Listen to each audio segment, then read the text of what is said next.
Here's a rather odd question for you, but I'm going to ask it anyway.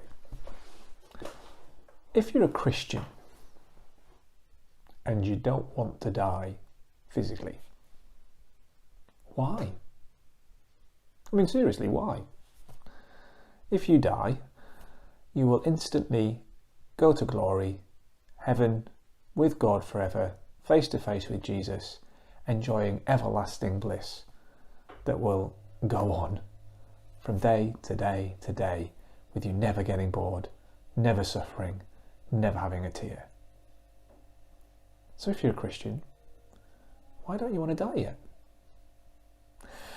This is a question that Paul actually wrestled with as he wrote to the Philippians. Here's what he says in Philippians chapter 1 and verses 22 and 23. Now, if I live on in the flesh, this means fruitful work for me. And I don't know which one I should choose. I am torn between the two.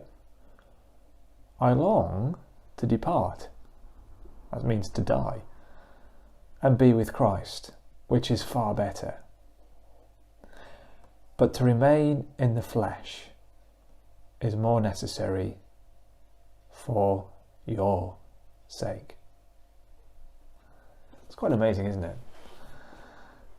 If we were to think of that question ourselves, and I just challenge you to think about it. If I don't want to die, why? Would our answer be, well, if I do live on, that means I can serve others by encouraging them in their Christian walk, in their love for Jesus, in their growing in faith in Him. That was the only thing that stopped Paul from thinking, I'd rather go and be with Jesus. The only thing that stopped him thinking that was to think, well, if I'm not going to be with Jesus, that means at least I'm being fruitful here for the sake of others, in drawing them nearer to Jesus. Now, don't mishear me, that doesn't mean there aren't other things in life to enjoy.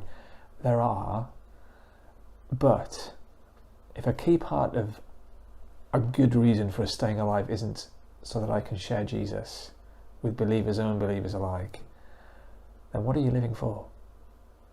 Challenging, isn't it?